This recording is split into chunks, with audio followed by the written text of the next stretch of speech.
আজকে organic chemistry last পোর্শনটা আমরা কভার করব। এখানে ছোট ছোট অনেকগুলো টপিক আমরা পড়ব, কিন্তু খুব মাইনর জিনিস এগুলো। তো সেই জন্য আমি টপিকগুলোকে আগে এখানে একটু লিখে রেখেছি, যাতে তোমরা পরপর পরপর করে করতে পারো। তোমরা এটাকে চাইলে লিখে নিয়ে তারপর ভিডিওটা দেখতে পারো, বুঝতে যদি সুবিধা হয়। ফার্স্টে পড়বো সেটা হচ্ছে source and usage of CH4 C2H4 methane, ethylene আর অ্যাসিটিলিন আর এলপিজি সিএনজি, এদের সোর্স আর ইউসেজ, উৎস ও ব্যবহার, এগুলো আমরা পড়বো। নেক্সট টপিক যেটা পড়বো, chemical reactions of methane, ethylene আর অ্যাসিটিলিন, ওদের রাসায়নিক বিক্রিয়াগুলো। থার্ড যেটা পড়বো, আর্টিফিশিয়াল পলিমার। আমাদের সিলেবাসে আছে পিভিসি, পিই আর টিটিএফই, এদের কৃত্রিম পলিমার। এই তিনটে, এদের মনোমারের নাম আর তাদের ব্যবহার। ঠিক আছে, এটা পড়তে হবে। ফোর্থ যেটা আছে সেটা হচ্ছে বায়োডিগ্রেডেবল পলিমার। এই পোর্শনটা তোমরা সবাই জানো, সেজন্য এটাতে জাস্ট এটা টাইপ কাকে বলে, ডেফিনেশন এইগুলো। জৈব ভঙ্গুর পলিমার, এটা তোমরা পড়েছো আগে, জিওগ্রাফিতে পড়েছো এর আগে, টপিকটার সাথে তোমরা পরিচিত। হ্যাঁ, লাইফ সায়েন্সে পড়েছো। ফিফথ পয়েন্ট হচ্ছে usage and properties of ethyl alcohol আর অ্যাসিটিক অ্যাসিড। ইথাইল অ্যালকোহল আর অ্যাসিটিক অ্যাসিডের কিছু রাসায়নিক বিক্রিয়াও করতে হবে, ব্যবহার, ধর্ম। ঠিক আছে।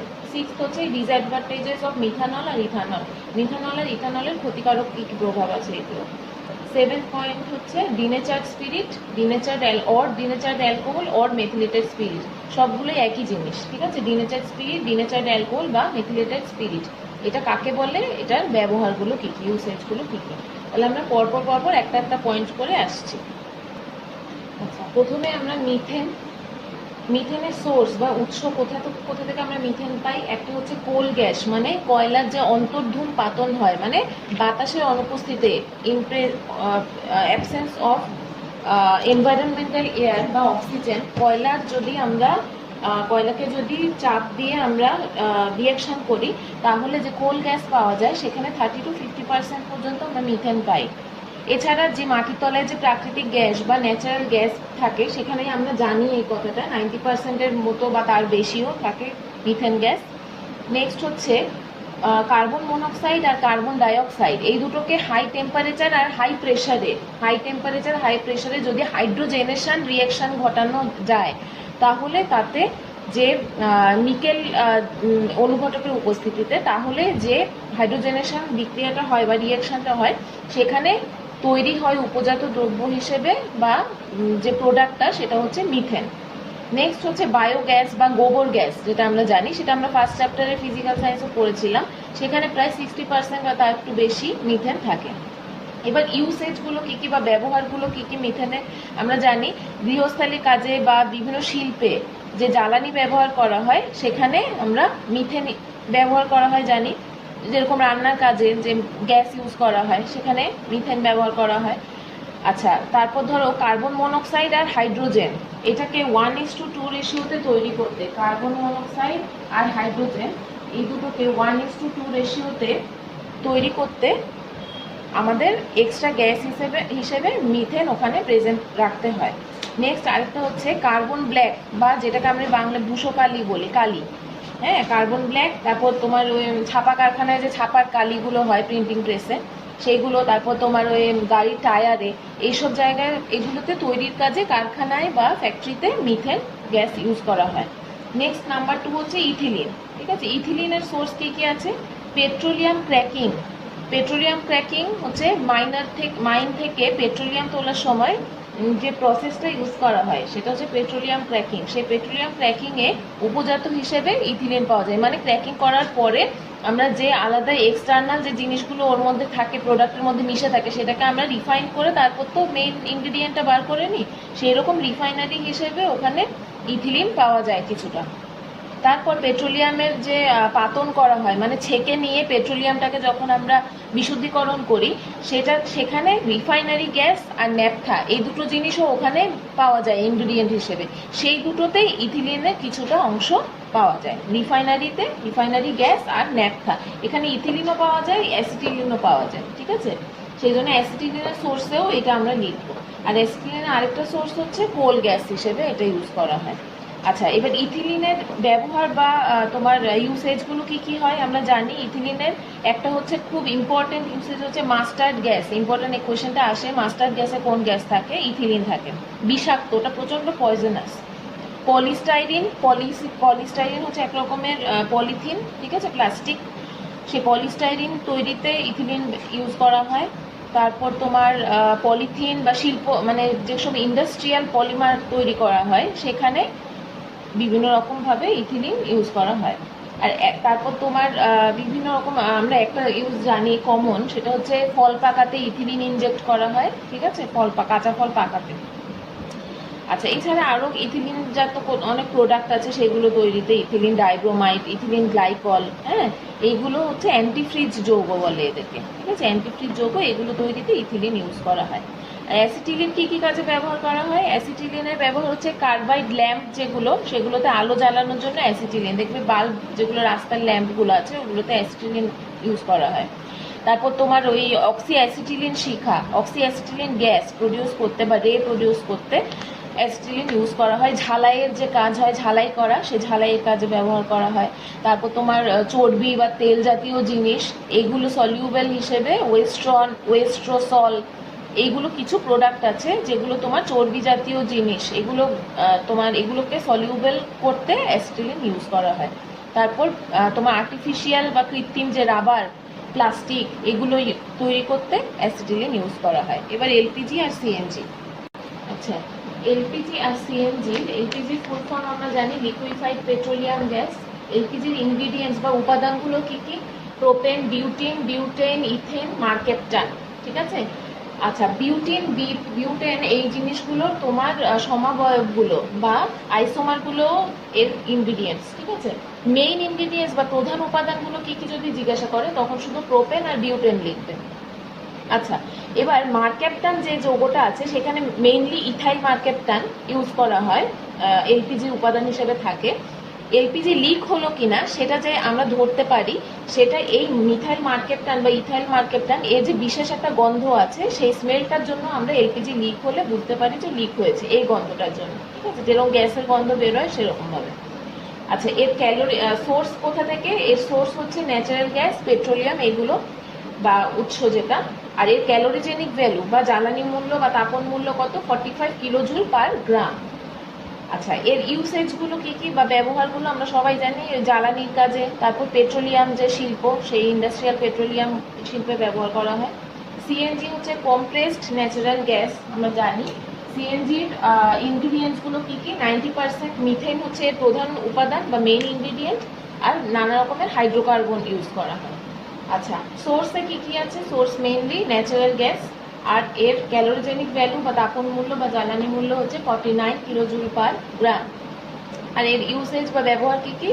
যেহেতু এটার জন্য বায়ু দূষণ বা মানে এনভায়রনমেন্টাল পলিউশন খুব কম হয়, সেই জন্য পেট্রোল, ডিজেল, এগুলো আমরা জানি যে অটো চলে বা বিভিন্ন গাড়িতে যে মানে পেট্রোল ডিজেলের যে সাবস্টিটিউট বা বিকল্প হিসেবে সিএনজি প্রচলন শুরু হয়েছে। আর বিভিন্ন আগামী দিনে বা ফিউচারে আমরা আশা রাখি যে ম্যাক্সিমাম জায়গাতেই সিএনজি চালিত গাড়ি বা যানবাহন ইউজ করা হবে। এবার যেটা করছি সেটা হচ্ছে মিথেনের আর ইথিলিনের আমরা কেমিক্যাল রিয়েকশন যেগুলো আছে এগুলো করবো। মিথেনের দুটো কেমিক্যাল রিয়েকশন তোমাদের সিলেবাসে আছে। একটা হচ্ছে এক্সোথার্মিক রিয়েকশন, মানে বা যেটাতে তাপ উৎপন্ন হয়, হিট প্রডিউস হয়, অথবা কোয়েশনটা এরকম দিতে পারে অক্সিজেনের সাথে মিথেনের যে কেমিক্যাল রিয়েকশন ওটা লেখে। কি হয় মিথেনের সাথে অক্সিজেনের কেমিক্যাল রিয়েকশনে? কার্বন ডাইঅক্সাইড আর জল তৈরি হয়, তার সাথে প্রচুর পরিমাণ হিট, অনেক কোয়ান্টিটির হিট উৎপন্ন হয়, সেজন্য এটা একটা এক্সোথার্মিক রিয়েকশন। আর মিথেনের যে নেচারটা সেটা হচ্ছে মিথেন নিজে জলে দাহ্য কিন্তু দহনে সহায়ক না, মানে অনেকটা কার্বন ডাইঅক্সাইডের মতো কাজ করে, অক্সিজেনের অপোজিট। আচ্ছা, ক্লোরিনেশন বিক্রিয়া, এটা তোমরা খুব জানো, খুব পপুলার বিক্রিয়া, তোমরা আগেও পড়েছো এটা। বা ক্লোরিনের প্রতিস্থাপন বিক্রিয়া, হ্যাঁ, বিক্ষিপ্ত সূর্যালোকে এই বিক্রিয়াটা হয়। সূর্যালোকের অনুপস্থিতিতে বা সাধারণ উষ্ণতায়, নর্মাল টেম্পারেচার, এই বিক্রিয়াটা হয় না। তো কি হয় বিক্ষিপ্ত সূর্যালোকে, মানে in presence of sunray, methane আর ক্লোরিন গ্যাসের মধ্যে এই বিক্রিয়াটা ঘটে। এই বিক্রিয়ায় বা রিয়েকশনে মিথেন অণুর যে এইচ পরমাণুগুলো আছে, মানে এইচ অ্যাটমগুলো আছে, সবগুলো একটা একটা কমতে থাকে। এই পরমাণুগুলো কি দিয়ে রিপ্লেস হয়? সিএল দিয়ে, ক্লোরিন দিয়ে। সেই জন্য এটাকে ক্লোরিন রিপ্লেসমেন্ট বা ক্লোরিনেশন বিক্রিয়া বলে। এবার এই বিক্রিয়াটাতে কি হয়? নর্মাল, খুব ইজি। প্রথমে মিথেনের সাথে ক্লোরিনের প্রেজেন্সে মিথাইল ক্লোরাইড আর HCl, সব জায়গায় HCl, এগুলো প্রত্যেকটা ধাপ, এক একটা স্টেপ। তোমাকে কোয়েশ্চেন আসতে পারে যে প্রথম ধাপটা লেখো, এই বিক্রিয়ার ফার্স্ট স্টেপটা লেখো, বা ফার্স্ট দুটো স্টেপ লেখো, অথবা যে স্টেপে ক্লোরোফর্ম তৈরি হয় সেই স্টেপটা লেখো, বা যে স্টেপে কার্বন টেট্রাক্লোরাইড বা লাস্ট স্টেপটা লেখো। যে কোনো কোয়েশ্চেন হতে পারে, বা কোটাটাই লিখতে দিতে পারে। ঠিক আছে, কাজে এই কোয়েশ্চেনটা খুব ইম্পর্টেন্ট। প্রথমে কি হয়? মিথেনের সাথে ক্লোরিন বিক্রিয়া করলো, তার ফলে কি তৈরি হলো? Methyl chloride. দেখো CH3, একটা CH4 ছিল, CH3 হয়ে গেল, একটা কমে গেল, একটা Cl ঢুকে গেল তার জায়গায়। ঠিক আছে, আর HCl। এরপরে দেখো এই CH3Cl এলো, তার সাথে আবার ক্লোরিন হলো, আবার একটা CH3 আছে, এবার একটা আবার কমবে, আরেকটা এক্সট্রা ক্লোরিন ঢুকবে। একটা হাইড্রোজেন কমলো, একটা ক্লোরিন, Cl ছিল, এবার Cl2 হলো, আবার এটা আসবে, এটার সাথে ক্লোরিন হবে, তখন তৈরি হলো মিথিলিন ক্লোরাইড আর HCl। আবার CH2Cl2 সাথে ক্লোরিনের বিক্রিয়া হবে, আবার কি তৈরি হবে? দেখো একটা H কমে গেল, আর একটা Cl বেড়ে গেল, CH হয়ে গেল, Cl3 হয়ে গেল। এটা ক্লোরোফর্ম, HCl। এটা ক্লোরোফর্ম আমরা জানি চেতনানাশক বা অজ্ঞান করার কাজে ইউজ করা হয়। আবার CH, Cl3 প্লাস Cl2, লাস্টে কি দেখো একটাও C রইল না, সব চারটে H, চারটে Cl দিয়ে রিপ্লেসড হলো বা প্রতিস্থাপন হলো। এটার নাম হচ্ছে কার্বন টেট্রাক্লোরাইড, তার সাথে HCl। Very very very very important এই রিয়েকশনটা, খুব ইম্পর্টেন্ট। প্রত্যেকটা স্টেপ কোয়েশ্চেনগুলো যে কোনোভাবে কোয়েশ্চেন আসতে পারে। নেক্সট হচ্ছে ইথিলিনের। মিথিনের মধ্যে এই দুটো রিয়েকশনই আছে, ইথিলিন C2H4। তিনটে মেইন রিয়েকশন আছে। ফার্স্ট রিয়েকশনটা হচ্ছে, এটার নাম আছে অনেক কটা, রিয়েকশন উইথ H2 হাইড্রোজেনের সাথে বলতে পারে বিক্রিয়া, রিডাকশন রিয়েকশন বা বিজারণ বিক্রিয়া, বা এটা থেকে আরেকটা হচ্ছে সেবাস্টিয়ান সেন্ডারেন্স বিক্রিয়া। ঠিক আছে, রিয়েকশন। ঠিক আছে, বা সেবাস্টিয়ান সেন্ডারেন্স রিডাকশন রিয়েকশন বলে। ঠিক আছে, এটার নাম। আচ্ছা, এবার এখানে কি হয়? অথবা এটা আরেকটা হচ্ছে ইথেন যে সম্পৃক্ত, সেটা প্রুফ করো কিভাবে ইথেন তৈরি হয় এই বিক্রিয়াতে। ইথেন যে সম্পৃক্ত সেটা কিভাবে, মানে সম্পৃক্ততা আছে, ও মানে গুলে যায় যে কোনো দ্রাবকে, সেটা কি করে প্রুফ করা যায়। তাহলে এটা হচ্ছে ইথিলিন C2H4। দেখো C2H4 ডবল বন্ড থাকে ইথিলিনের মধ্যে, ইন আছে আমরা জানি, ইন থাকলে ডবল বন্ড থাকে, তার সাথে হাইড্রোজেন গেল। এখানে যে অনুঘটকটা আছে সেটা হচ্ছে নিকেল অনুঘটক, আর এটার তোমার যে টেম্পারেচার সেটা হচ্ছে 200 ডিগ্রি টেম্পারেচার। এটা খুব ইম্পর্টেন্ট।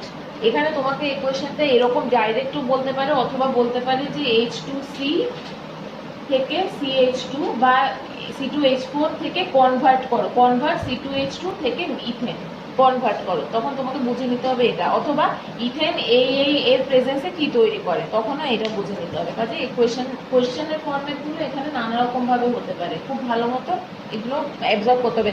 খুব সিলেবাস কম, 3-4টে মেইনলি রিয়েকশন আছে এক একটা ইনগ্রিডিয়েন্টসে, কাজে এই রিয়েকশনগুলোকে খুব ভালো মতো করতে হবে। আর কোয়েশ্চেন মাস্ট এখান থেকে আসবেই। ইথেন, তাহলে তৈরি হয়ে গেল CH3 মানে ইথেন, মানে C2H6 ইথেন। নাম্বার 2 হচ্ছে রিয়েকশন উইথ ব্রোমিন। ঠিক আছে, ব্রোমিনের সাথে যুত বিক্রিয়া। তাহলে কি হয়? এটাকে এইভাবে স্ট্রাকচারে লিখে নিলাম, CH2 এটা একই রকম ভাবে, তার সাথে ব্রোমিন যুক্ত করলাম। এখানে যে অনুঘটকটা আছে সেটা হচ্ছে কার্বন টেট্রাক্লোরাইড CCl4, তৈরি হয়ে গেল কি ডাইব্রোমো ইথেন বা ইথিলিন ডাইব্রোমাইড। এটা কালারলেস বা বর্ণহীন। এটা সংকেতটা কি? দুটো সি, ডাইব্রোমো কেন? দুটো ব্রোমিন আছে এর মধ্যে, আর এখানে দুটো এইচ যা ছিল বাকিগুলো সব একই থাকবে, চারটে এইচ আছে, জাস্ট এখানে দুটো ব্রোমিন এখানে যুক্ত হলো, এজন্য এটার নাম হচ্ছে ডাইব্রোমো ইথেন বা ইথিলিন ডাইব্রোমাইড। এটা হচ্ছে কালারলেস বা বর্ণহীন। Important reaction. পলিমারাইজেশন, যেভাবে পলিথিন তৈরি হয় ইথেন থেকে, এই ইথেন হচ্ছে বা ইথিলিন হচ্ছে পলিইথিলিনের বা পলিথিনের মনোমারের নাম। মানে একটা ছোট জিনিস দিয়ে অনেক বড়গুলো মলিকিউল তৈরি করা হয়, সেই বিক্রিয়াটার নাম হচ্ছে পলিমারাইজেশন। তাহলে একটা ইথিলিনের অণু বা এন নাম্বার অফ, এখানে তুমি 10টা হতে পারে, 20টা হতে পারে, 10,000 কোটিটা হতে পারে, যাই হোক এন নাম্বার অফ ইথিলিন মলিকিউলকে আমরা যদি ডাইবেনজোইল পারক্সাইড এই অনুঘটকের উপস্থিতিতে 2000 ATM চাপ আর 200 ডিগ্রি সেলসিয়াস টেম্পারেচারে এটাকে বিক্রিয়া ঘটাই বা রিয়েকশন করি, তাহলে তৈরি হয়ে যাবে পলিইথিলিন বা পলিথিন, যেটাকে আমরা প্লাস্টিক ইউজ করি সেই প্লাস্টিক এটা। ঠিক আছে, এবার নেক্সট যাব অ্যাসিটিলিন। অ্যাসিটিলিনের যে বিক্রিয়াগুলো সেগুলো হচ্ছে, প্রথমটা হচ্ছে রিয়েকশন উইথ হাইড্রোজেন গ্যাস। ঠিক আছে, অ্যাসিটিলিনের আরেকটা কি নাম আছে, ট্রিপল বন্ড আছে, মানে আইন যোগ হয়, তাহলে দুটো সি আছে, তার মানে ইথাইন। ঠিক আছে, অ্যাসিটিলিন বা ইথাইন হচ্ছে গ্রুপ নেই। তাহলে 2 মোল হাইড্রোজেন গ্যাসের উপস্থিতিতে, প্রেজেন্সে, প্ল্যাটিনাম অনুঘটক এখানে ইউজ করা হয়, প্ল্যাটিনাম।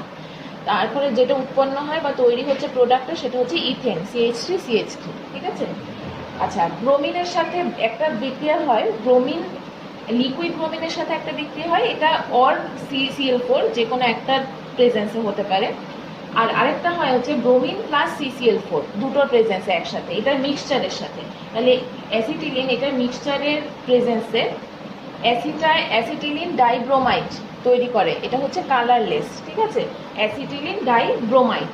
ঠিক আছে, আর লিকুইড ব্রোমিনের অথবা 2 মোল লিকুইড ব্রোমিন, হ্যাঁ এখানে কোয়ান্টিটিটা ইম্পর্টেন্ট, 2 মোল লিকুইড ব্রোমিন আর অথবা CCl4 যে কোনো একটা প্রেজেন্সে তৈরি করে অ্যাসিটিলিন টেট্রাব্রোমাইড, 4টে ব্রোমিন হয়ে যায়। ঠিক আছে, অ্যাসিটিলিন টেট্রাব্রোমাইড, এখানে 2টো ব্রোমিন থাকে, এখানে 4টে ব্রোমিন। আচ্ছা, আরেকটা হচ্ছে এই যে রিয়েকশনটা আছে ব্রোমিন আর CCl4 এর প্রেজেন্সে, এর ছাড়া এই দুটোর জায়গায় আরেকটা তোমার হতে পারে,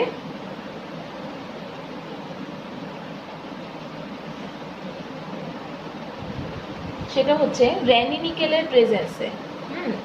এটা হচ্ছে র্যানিনিকেলের প্রেজেন্সে হতে পারে। র্যানিনিকেল এটাও একটা অনুঘটক। র্যানিনিকেলটা কি জিনিস, র্যানিনিকেল মানে হচ্ছে নিকেল প্লাস অ্যালুমিনিয়ামের ধাতু সংকর। ঠিক আছে, এই দুটোর মিক্সচার। ঠিক আছে, এইটার প্রেজেন্সেও এই বিক্রিয়াটা নর্মাল টেম্পারেচারে হতে পারে। এবার নেক্সট টপিকে আমরা যাব আর্টিফিশিয়াল পলিমার, কৃত্রিম পলিমার। আর্টিফিশিয়াল পলিমার বা কৃত্রিম পলিমার তিনটে তোমাদের সিলেবাসে আছে। প্রথমটা হচ্ছে পলিথিন, পলিইথিন অর পলিইথিলিন, PE যেটাকে আমরা বলি, পলিইথিলিন। ওটার মনোমারের নাম হচ্ছে ইথিন, এটার ফর্মুলা হচ্ছে H2C CH2, জানো। আচ্ছা, ইউজ কি কি আছে, প্লাস্টিক ব্যাগ, তারপর প্লাস্টিকের যে বোতল, বালতি, প্যাকিং করার মেটেরিয়ালস বা প্লাস্টিক যেগুলো ইউজ হয় সেগুলো, মগ, হ্যাঁ এইগুলো। তারপরে তোমার কোথাও যেন ইলেকট্রিক শক না লাগে, তারের বাইরে যে প্লাস্টিকের কভারটা আছে সেটা অন্তরক পদার্থ যেটাকে আমরা বলি, যেটার জন্য শক লাগবে না, সেই অন্তরক পদার্থ হিসেবে এই পলিথিনটা ইউজ করা হয়। নেক্সট যেটা আছে PVC, আমরা সবাই চিনি, পলিভিনাইল ক্লোরাইড, ফুল ফর্ম পলিক্লোরোইথিন, এগুলো সবই PVCর নাম।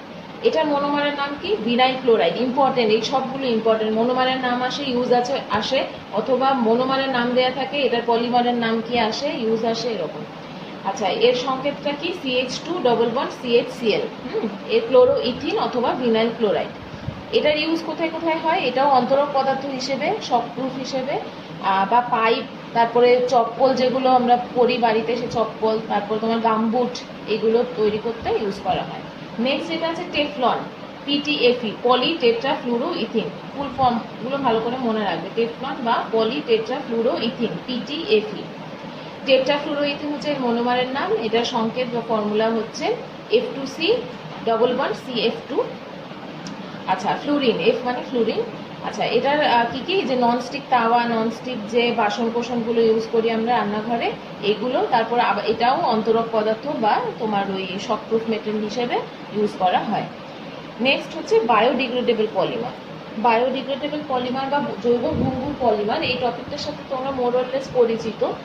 কি হয়, প্লাস্টিক আমরা জানি জেনারেলি মাটিতে মেশে না, ঠিক আছে, যার জন্য এগুলো আমাদের পরিবেশের সাথে মিশে না গিয়ে পচে না যায় না, সেজন্য এগুলো আমাদের ক্ষতিকারক দ্রব্য হিসেবে এনভায়রনমেন্টে থাকে।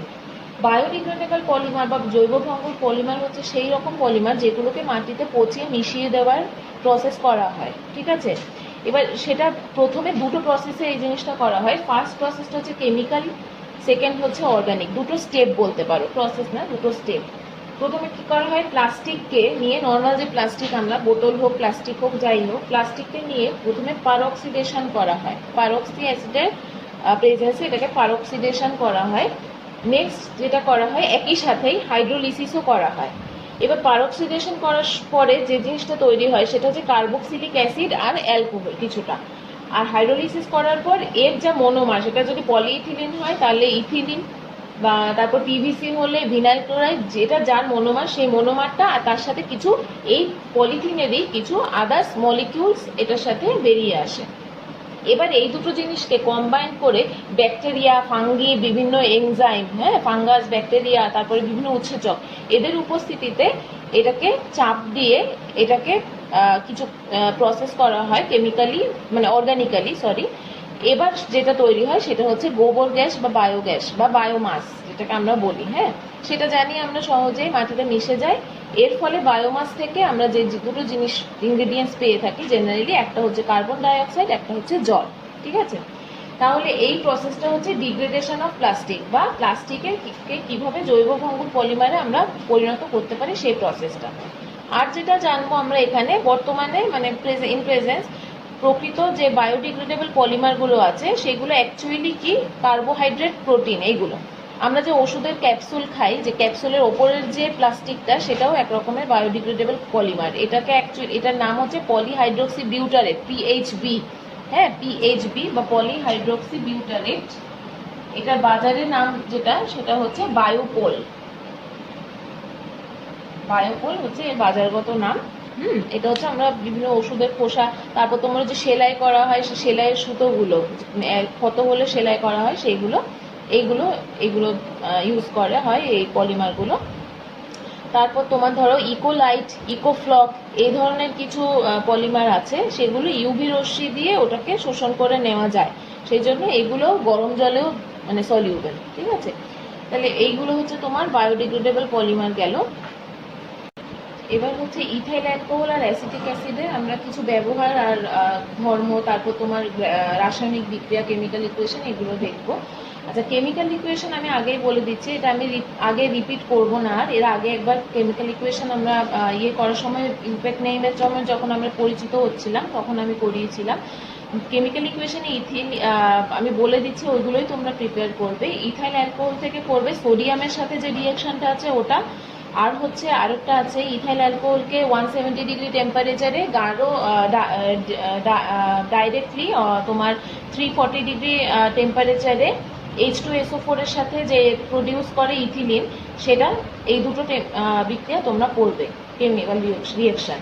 আর অ্যাসিটিক অ্যাসিডের জন্য সোডিয়াম বাইকার্বনেটের সাথে 5% সোডিয়াম বাইকার্বনেটের সাথে NaHCO3, ওটার সাথে যে সোডিয়ামের রিয়াকশন ওটা পড়বে, NaOH এর সাথে যে রিয়াকশন ওটা পড়বে। আরেকটা হচ্ছে এস্টারিফিকেশন, খুব ইম্পর্টেন্ট অ্যাসিটিক অ্যাসিডের, C2H5OH ইথাইল অ্যালকোহলের সাথে যে বিক্রিয়াটা, এই তিনটে জিনিস অ্যাসিটিক অ্যাসিড থেকে পড়বে। এই 5টা রিয়াকশন তোমরা প্রিপেয়ার করবে, এগুলো আগেই আমার করে দেওয়া ছিল, তাই আমি আর রিপিট করছি না। আচ্ছা, ইথাইল অ্যালকোহলের কিছু প্রপার্টি আছে, যেমন স্মেল কি, এটা মিষ্টি গন্ধ, সুইট টেক্সচার গন্ধটা। আর সলিউবিলিটি, জলে খুব প্রচণ্ড পরিমাণে গোলে, খুব বেশি গোলে, তাড়াতাড়ি গলে যায়। আর এটার ব্যবহার বা ইউসেজগুলো কি কি, চর্বি জাতীয় যে সমস্ত জিনিসগুলো, ওইগুলোর মানে যেগুলো জলে গোল না, ধরো এরকম জিনিস, সেইগুলোর দ্রাবক হিসেবে এটা বা সলিউবল প্রোডাক্ট হিসেবে ব্যবহার করা হয়। তারপর পাওয়ার অ্যালকোহল প্রডিউস করতে তৈরি করা হয়। পাওয়ার অ্যালকোহল কাকে বলে, ইথানল, পেট্রোল, বেনজিন, এই তিনটেকে একসাথে মিশিয়ে যে মিক্সচারটা তৈরি করা হয়, একে পাওয়ার অ্যালকোহল বলে। ওইটা তৈরি করতে তোমার ইথাইল অ্যালকোহল ইউজ করা হয়। আর আমরা জানি মদ বা তোমার যে নেশাজাত যে দ্রব্য, ওইটাতে আমরা ইথাইল অ্যালকোহল ম্যাক্সিমাম পরিমাণে ইউজ করা হয়। আর অ্যাসিটিক অ্যাসিডের গন্ধটা হচ্ছে খুব রাফ, মানে তীব্র গন্ধ, প্রচণ্ড। আর জলেও এটা ইথাইল অ্যালকোহলেরই মতো খুব বেশি পরিমাণে দ্রাব্য, সলিউবল। আচ্ছা, অ্যাসিটিক অ্যাসিডের মেইন ব্যবহার আমরা খুব কমন একটা জানি, ভিনিগার তৈরি করতে অ্যাসিটিক অ্যাসিড ইউজ করা হয়।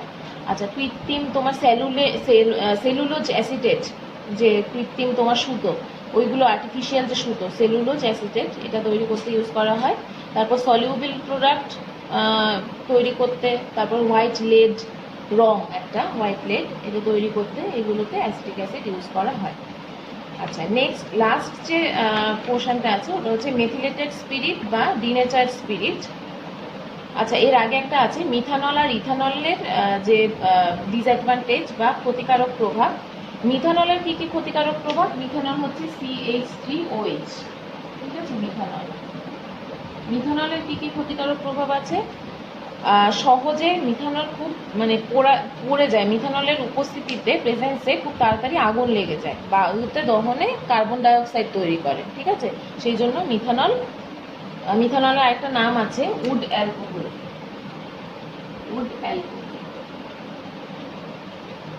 ঠিক আছে। মিথানল খুব তাড়াতাড়ি দাহ্য। মিথানল খুব বিষাক্ত, পয়জনাস, হ্যাঁ। এটা টক্সিক ফর্মে ফর্মিক অ্যাসিডে পরিণত হয়। মানুষের দেহে সামান্য পার্সেন্টেজেও যদি মিথানল কোনো রকমে ঢুকে যায় তাহলে ওইটা অক্সিডেশন হয়ে জারিত হয়ে টক্সিক ফর্মিক অ্যাসিডে পরিণত হয়, ঠিক আছে। এর জন্য মানে অনেকে পাগল হয়ে যেতে পারে, অন্ধ হয়ে যেতে পারে, এবং খুব বেশি পরিমাণে যদি পার্সেন্টেজটা একটু বেশি হয়ে যায় তাহলে সে মারাও যেতে পারে। আর ইথানল C2H5OH, এটা কেন খারাপ? ইথানল খারাপ হচ্ছে এর মতোই সহজে দাহ্য, আগুন জ্বলে যায়, CO2 উৎপন্ন করে, হ্যাঁ। আচ্ছা, এটার বিক্রিয়াগুলো খুব ভালো করে পড়বে যে CO2 প্রডিউস করে। CO2 প্রডিউসের এই দুটোর জন্যই, CO2 যে উৎপন্ন করে মিথানল আর ইথানল, এই দুটো বিক্রিয়ায় খুব ভালো করে পড়বে। আচ্ছা, এক নাম্বার তো বিয়ার, ওয়াইন, হুইস্কি এই ধরনের যে অ্যালকোহলীয় যে মানে লিকুইড প্রোডাক্ট আছে সেগুলো ইথাইল অ্যালকোহল দিয়ে তৈরি, ওখানে ইথানল প্রেজেন্ট। আচ্ছা, নেক্সট হচ্ছে খুব বেশি যেন এই ধরনের জিনিসগুলো খুব বেশি সেবন করলে বা খেলে নার্ভের প্রবলেম হয়, লিভারের ক্ষতি করে, এই জন্য এই ইথাইল অ্যালকোহলটা খুব বেশি ক্ষতিকর। নেক্সট যে লাস্ট টপিক সেটা হচ্ছে ডিনেচার্ড স্পিরিট বা ডিনেচার্ড অ্যালকোহল বা মেথিলেটেড স্পিরিট কাকে বলে। 95% ইথাইল অ্যালকোহলকে রেকটিফাইড স্পিরিট বলে। 95% ইথাইল অ্যালকোহলকে বলে রেকটিফাইড স্পিরিট, ঠিক আছে। আচ্ছা, রেকটিফাইড স্পিরিটকে যেহেতু ওটা খাওয়ার জন্য মানে প্রিপেয়ার না, মানে ওটাকে জল মেশাতে হয়, সেই জন্য এর সাথে যদি আমরা মিথানল বা উড অ্যালকোহল যেটাকে বলে সেটা, তারপর সামান্য পরিমাণে ন্যাপথা, পিরিডিন এইগুলো মেশানো হয়, ঠিক আছে। এগুলো মিশিয়ে এটাকে খাওয়ার অযোগ্য করে দেওয়া হয়, ঠিক আছে। মানে রেকটিফাইড স্পিরিটটা যাতে খাওয়া না যায়, এটা তো শুধু 95% অ্যালকোহল, এটাকে জল মেশালে ডাইলুট হয়ে গেলে ওটা আমরা মদ হিসেবে মানুষ খেতে পারে, কিন্তু এটাকে খাওয়ার অযোগ্য করার জন্য যাতে খেতে না পারে সেই জন্য এটার সাথে কি কি মেশানো হয়? মিথানল, ন্যাপথা, পিরিডিন, এই তিনটে জিনিস খুব বিষাক্ত, এগুলো মেশানো হয় যাতে খেতে না পারে। এই বিষাক্ত মিশ্রণটাকে বলা হয় ডিনেচার্ড স্পিরিট, ঠিক আছে। ওই যে মিক্সচারটা ওটাকে বলা হয় ডিনেচার্ড স্পিরিট বা ডিনেচার্ড অ্যালকোহল। ফল বিক্রির সময় যে এক্সাইজ তোমার এই যে বিষাক্ত যে মিশ্রণ ডিনেচার্ড স্পিরিট, এটা ইন্ডাস্ট্রিয়াল ডিনেচার্ড স্পিরিট একরকম হয়, এটাতে 95% রেকটিফাইড স্পিরিট থাকে, 5% CH3OH মিথাইল অ্যালকোহল থাকে। আর 2 নম্বরটা হচ্ছে তোমার মিনারেলাইজড ডিনেচার্ড স্পিরিট, এটাতে 95% রেকটিফাইড স্পিরিট থাকে, 9% মিথানল থাকে, 1% পিরিডিন আর ন্যাপথা থাকে। 2 রকমের হয়, ঠিক আছে। তাহলে এরকম এটা কি কি ইউসেজ আছে? একটা হচ্ছে বার্নিশ করার, যে বার্নিশ করে কাঠের বার্নিশিং করার কাজে ইউজ করা হয়, মানে ডাইরেক্ট না, গালার সাথে বা রেজিন যেগুলো প্রোডাক্ট আছে সেগুলোর সাথে মিশিয়ে এটাকে ইউজ করা হয়, চকচক করে সেই জন্য। তারপর ইন্ডাস্ট্রিয়াল কাজে যেগুলো সলিউবল প্রোডাক্ট হিসেবে এটাকে ইউজ করা হয় ইন্ডাস্ট্রিয়াল কাজে, নর্মালি না। তারপর তোমার ওই স্পিরিট ল্যাম্প যেগুলো আছে ওইগুলো জ্বালানো কাজে এটাতে জ্বালানি হিসেবে এটাকে ব্যবহার করা হয়। এখানে অর্গানিক কেমিস্ট্রিটা আমাদের শেষ হলো।